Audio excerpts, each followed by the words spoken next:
Hey, what's up, everybody? Welcome to Tom Curran's Patriots Talk Podcast, featuring that guy right there, Phil Perry. Phil, how's it been out there in Minnie? It's been beautiful. Other than a couple of little showers, the weather here is fantastic. Went to a Twins game last night, Tom. Yeah? Got to see Tarek Skubal pitch for the Detroit Lions. The Detroit Lions. The Detroit, what the heck is their name? The Detroit Tigers. It's a football podcast talking baseball. So had a good time. It's just been great. The facility here is awesome. It's next level. It's really kind of crazy how nice it is. Really? Yeah, I mean, it just feels like you're on a almost like on a college campus. But the facilities are absurd. They've got 4 practice fields. 2 of them are heated. They use during the season. The other 2 they just use during training camp. There's a massive turf field, which is beautiful, which they don't even use. High schools in the area, I guess, use it weekly, and then they use it for playoff games here in Minnesota. Like it's gorgeous. It's gorgeous. Crafts must be saying, why do we go out there? We don't need to be out here. Uh, guys are going to get the wrong idea of what they should have. Uh, Phil, let's look back at the last 10 days because this to me was a critical part of the Patriots 2025 season, beginning with the visit from Washington and that joint practice, followed by a preseason game, followed by 2 days of joint practices. And then we're going to have a game tomorrow night. We'll get into that just a smidge to see what your leanings are on how much people will play. But you had one 30-point preseason win. You had 2 very good joint practices, or good to very good. Let's say Wednesday against the Vikings was good, at least, but very good against the Washington Commanders. And that's really a great check mark for a team trying to prove not that it's good, but that it's competent. And then they had a clunker on Thursday. My question is this: you can't be slaves to the last thing that you saw, but a motivated Vikings team seemed to make the Patriots look pretty much less than. Is there any concern that Thursday edition is closer to to who the Patriots will be when they have the full attention of an opponent than the other 3 events? I don't want to give them. I don't want to wait the second practice more because the Vikings lost the day on day 1, and so they came out pissed off. Like I just they had motivation on day 1 to play well, and to me, even though the way I described it was there were some haymakers being thrown back and forth there. I would say the Patriots, if you factor in how they played offensively and defensively, they won day 1. So they lost day 2. But I think your exercise is a good one. Like let's go back in time. The joint practice against the Commanders, I thought the Patriots were the better team. The preseason game is what it is. It's a preseason game, but they certainly looked like the better team. And day 1 of 2 joint practices against Minnesota, they looked like the better team. So, and there's all sorts of qualifiers in there. Minnesota doesn't have Justin Jefferson, but the Patriots don't have Christian Gonzalez. I am going to withhold projecting out from day 2 and saying that's who the Patriots will be in 2025. I would say this, though. The concern that I know many have had coming into the season for the New England Patriots this season is how will the offensive line look? And I think day 2 of joint practices against the Minnesota Vikings was a worst case scenario for people who already had concerns about the offensive line. And that's what I wanted to jump into. Is we talked a lot in June, May, April, last off season for 3 years. But even though they drafted Drake Maye, even though they drafted Will Campbell and added Morgan Moses and Garrett Bradbury, and you presume they would improve, we still said, especially interior offensive line is a huge concern area, as is wide receiver.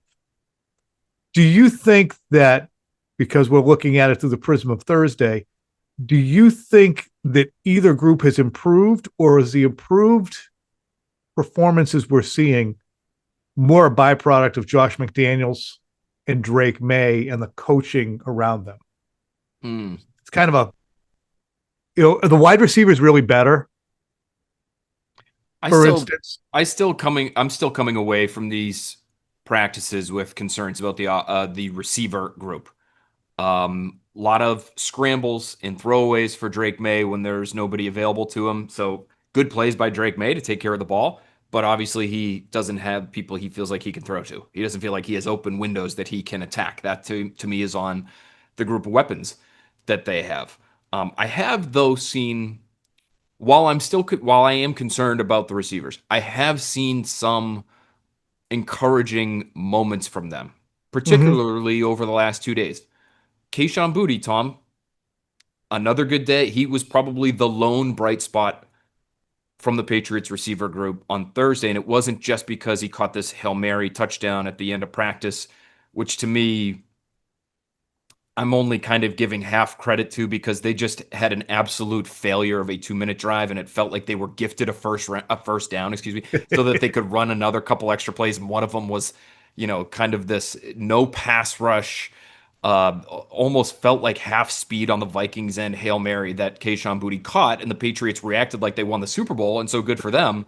But that to me did not erase what was a really rough day. However, he caught that ball. He made an even more impressive catch in 7-on-7s where he's diving out of bounds and taps his feet inbounds in the end zone for a touchdown. Like The body control. the body control, the booty body control is really a thing. So that to me is encouraging. Diggs to me showed some positive signs this week, physically winning in a one-on-one situation down the field, which we haven't seen him do all that often. I thought he looked quick off the line on a slant on Wednesday. So maybe some progress there. Hunter Henry and Austin Hooper made some plays. Kyle Williams continues to get open as he did in the preseason game, Tom. He got open deep twice with Drake Maye, and they just couldn't connect. So Mm-hmm. is that the rookie not being in the right spot? Is it Drake Maye not reading his body language? But he's getting open at least. That to me is encouraging. Travion Henderson's still a problem. Pop Douglas had a tough couple of days with a fumble and 2 drops, but he's still getting open. Like he's hard to cover. So they have their moments. Um, and I Here's probably part of the reason you don't want to slam them because you're like, well, they have had moments, they have had good practices. You just want to see them do it more frequently and more be able to say it. But when you really look at it, roll right through it. Kayshon Boutte, 6th-round pick. Demario Douglas, 6th-round pick.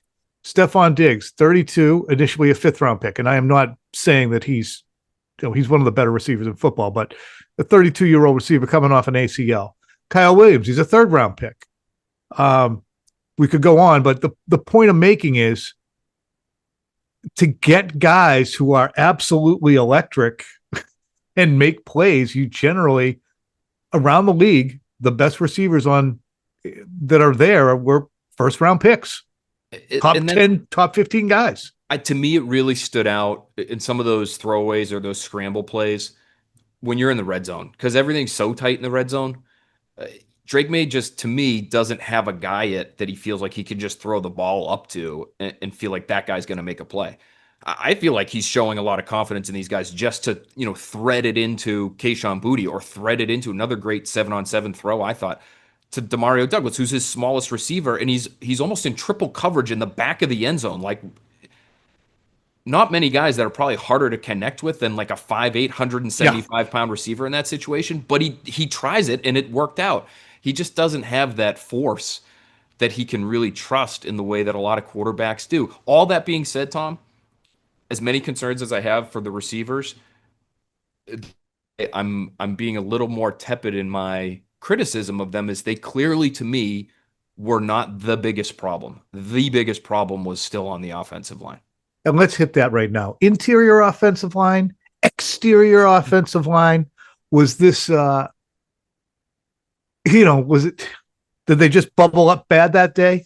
Or were they like, they didn't know whether to shit or go blind?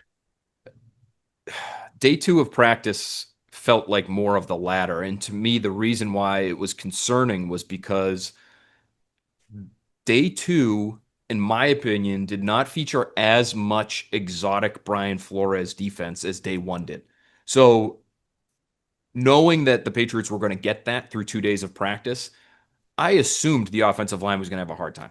And I assumed that Drake Maye was going to have a hard time identifying things and setting protections. And I was assuming that there were going to be a lot of free runners that weren't even touched getting into the Patriots backfield just based on the confusion alone that Flores presents. Day 2 of practice featured 7 sacks. Day 1 featured 6. But day 2, it was on those sacks, Tom, it was almost all just man on man, Patriots losing, Vikings winning. There was no deception involved. Yeah, It and you're was, dying to have with the deception. You can say, well, they didn't know what was coming. The man-on-man stuff is, especially when the fourth overall pick is on the receiving end of a few of them. Okay, well, what's the limitation physically? And it immediately will go to the arm length. Do you think that was a culprit in some of them? Not the arm length, but the nature of the beats. Were they? it's interesting because on day one, Campbell was on the scene for 2 sacks, and one of them was one of these deception plays, and so he wasn't even looking, and so that's one of those mentally you figure they can get that cleaned up. The other sack he got beat on, he set really hard to the outside and then got beat inside, and that has felt like a consistent sort of theme. When he does lose, it's on plays like that. On day two, I had him losing 3 times to Jonathan Grenard in 11 on 11 sessions, and they were 2 to the outside. And so I wonder if he just, after having watched day one of practice, okay, don't get beat inside, don't get beat inside, don't get beat inside, don't get beat inside. And now he's setting so hard inside and he's so ready for that he's giving up a softer outside shoulder. And, our buddy Doug Kyde from the Herald did a good job of grabbing Grenard after practice yesterday. Yeah. And he had some interesting comments where he thinks Will Campbell's going to be a good player. Good week for Doug, by the way. Good week for Doug. Doug, by the way, is the one who hooked it up with the Twins tickets last night. So thank you to Doug. He just knows guys in high places. I mean, just phenomenal job by him. But I was struck by the commentary because it was, he just needs reps. Like, he was acknowledging, almost not explicitly, but he was acknowledging that Will Campbell had a hard time. If you watched practice, you saw it. And so he wasn't sort of beating around the bush there. He was just saying he just needs reps. He just needs reps. He just needs reps. And that's fine. But the Patriots need him to be able to play right now. And that, to me, is becoming a little bit of an issue. It just feels like it's going really fast for him at the moment. Yeah. And the concern then becomes, we had a great conversation about this last night on BST with Felger and Hawley. As we're talking about it, Drake Maye's not being affected right now. And Vrabel talked about how he was able to show such great poise and he didn't pee down his leg. But if it continues to be an ongoing issue, it will invade his thought process when he gets to the line of scrimmage, when he's starting to drop back, when he senses things. And that's what really can retard the growth of a second-year player, the same way it didn't help the first-year player. It means he's going to have to run more. It means he's going to have to say, well, I have to do this. It could be a jailbreak over there. Are you concerned about Maye's having to just digest what in God's... Hey, Tom, just ask the question. Think this shit's going to impact Drake? What am I doing? Just ask the question, doctor.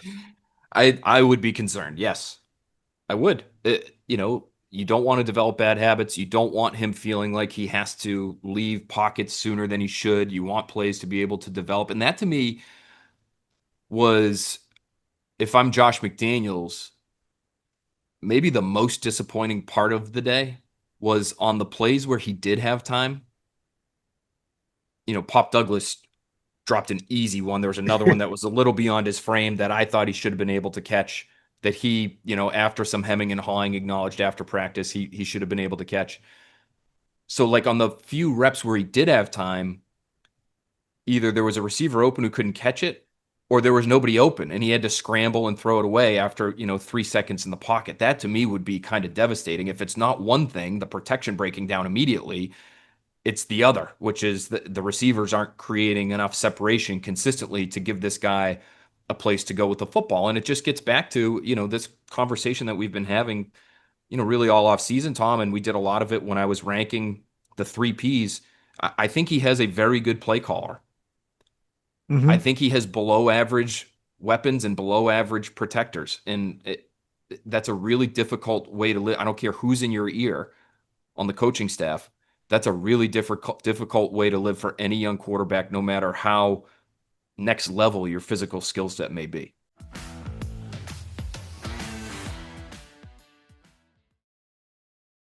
You know what this conversation does for me, especially when I see what, in God's name, young J.J. McCarthy did? It makes me say, This is kind of what I was talking about when I said you want to build a nest first before you bring the quarterback in. So did the Patriots make a drastic mistake by not trading down,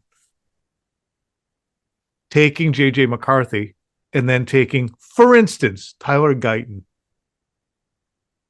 or You couldn't do Jordan that, Morgan later in the first round or somebody in the second round? I think it's a terrible move by them. I think it's a big mistake. I think they're going to regret it forever that they have Drake Maye as their quarterback. I'm kidding. But this is the issue that you have to look at if you have a Friday before a preseason game and just nothing but time to kill. You absolutely just have to do it. You can't. It would be a disservice to our viewers, to our listeners, not to have the conversation. No, you know where I stand on this, and Yeah. I only come away from, we're talking about, am I concerned about this stuff impacting Drake Maye? I am concerned, but I leave these 2 joint practices feeling even better about Drake Maye's prospects as a individual player, because But it has to be troublesome. All of the crap around him, Tom, he still performed well when he did have time. He threw accurately. He made good decisions when he was under duress. Even when he was under duress, there were plays where you would call them sacks, but you still sort of play through the rest of the play. And he's on the run. He's on the move. He's off one foot. There's a Vikings guy pulling his undershirt underneath his jersey, and he's making like really impressive, eye-opening throws to guys who are usually covered. So that to me is the one silver lining from this practice, was you went against an exotic defense and you didn't have a whole lot of help.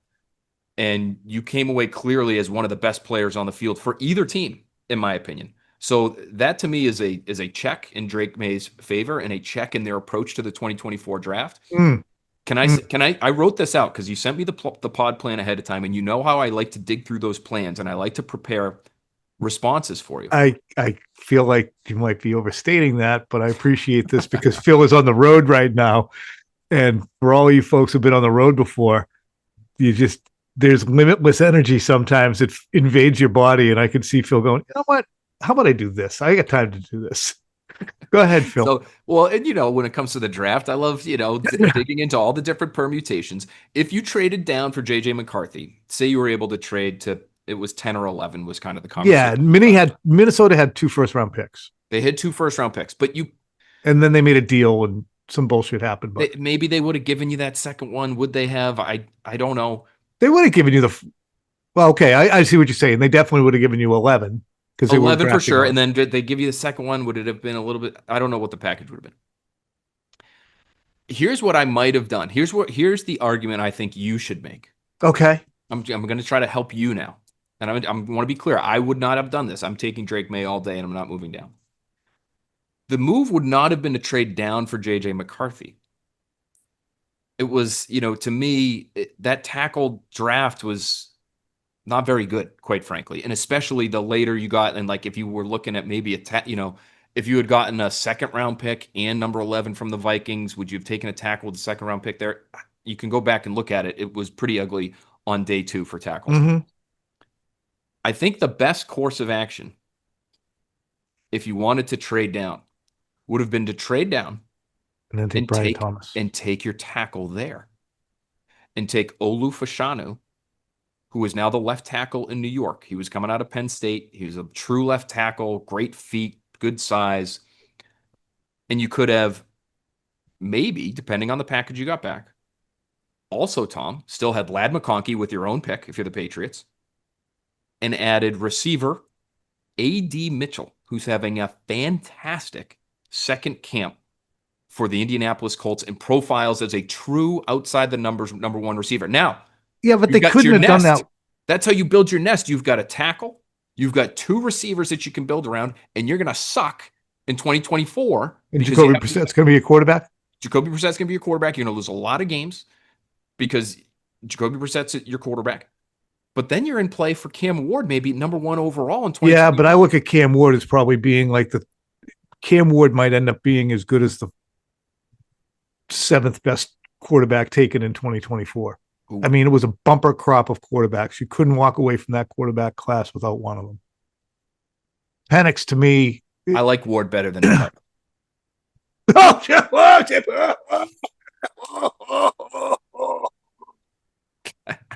That's a pen. Okay. Well, on that note, So let's then you move would on. have had Cam Ward, Olu Fashanu, AD Mitchell, and Lab McConkey. I kind of like that. I kind of like that as opposed to Drake Look, Maye. I just don't think you have a grasp on how good JJ McCarthy is. That's Yeah. a problem. Well, listen, tell that to the Vikings who were desperately trying to move up for Drake Maye so that they didn't have to draft JJ McCarthy in 2024. Yep. And they dumbed into something the same way the And then Patriots the might same have dumbed Vikings into who something. the same Vikings who flirted with the idea of adding Aaron Rodgers of all people this offseason. Right. They were Well, so in love with JJ McCarthy that they decided it might be a good idea to bring in Aaron Rodgers. yep. That's why teams cycle through their personnel, front office and sideline personnel every few years. That is a fair point by you. That is a fair point. Listen to me. Do you have any interior offensive line concerns given the Ben Brown, Jared Wilson? Where the hell is Cole Strange? Paging Dr. Cole Strange. What's going on with your interior offensive line guy?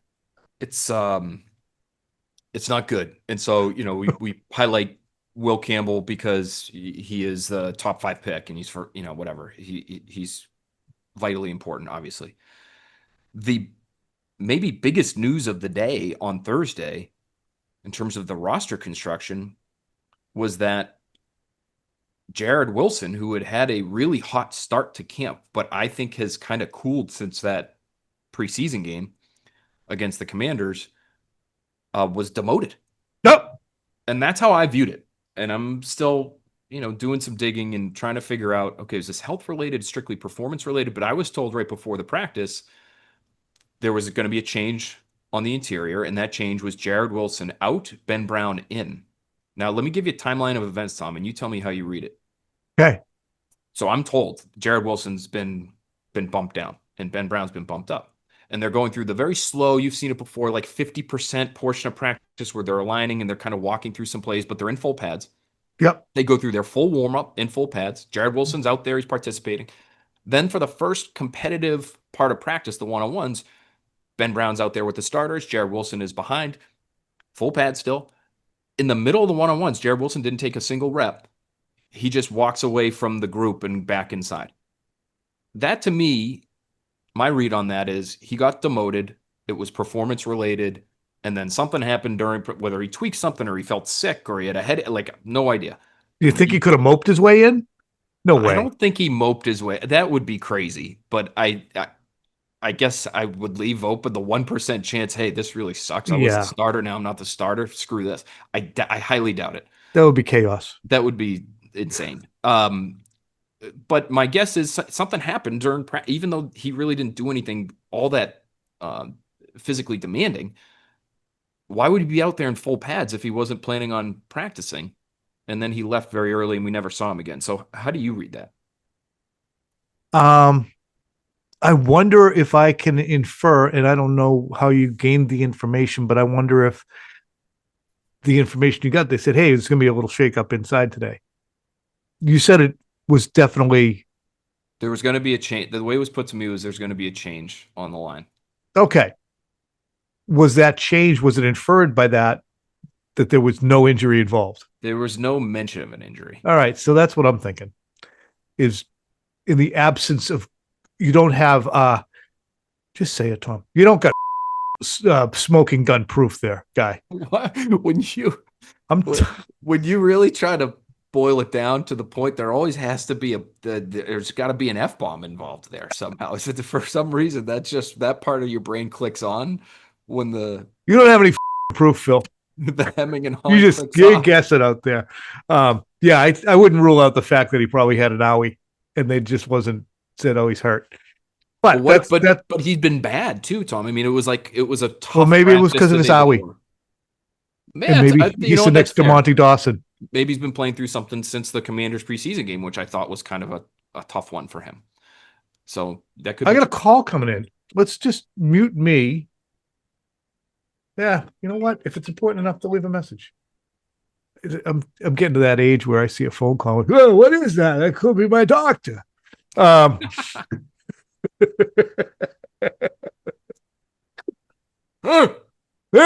what's that?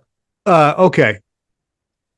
Garrett Bradbury, was he okay? Fine this week, or was he was not one of the primary issues. I know, boy, a lot of clips on Twitter being posted, video clips from Twitter. So there was one where he clearly gets beat, and we saw that in real time. Actually, that was the play that I mentioned where the Vikings not all that concerned about staying away from the quarterback. Drake Maye ended up on the ground on one play after day one.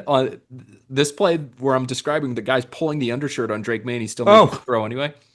That was a Garrett Bradbury loss at the line.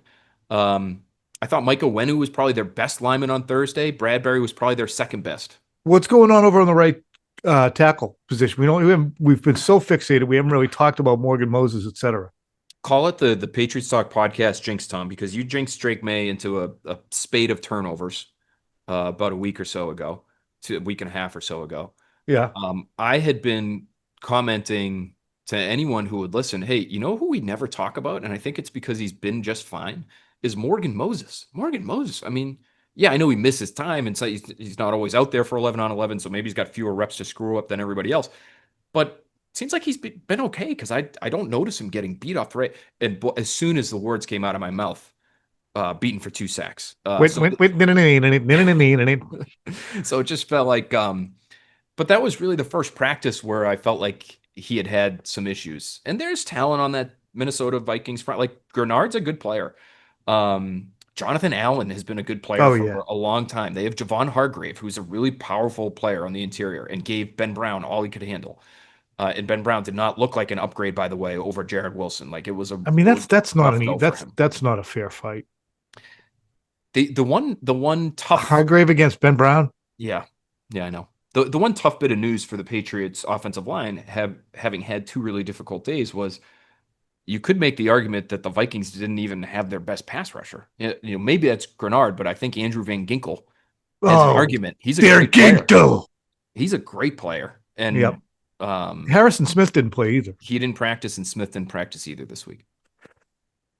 What do you expect him to see tomorrow, guy?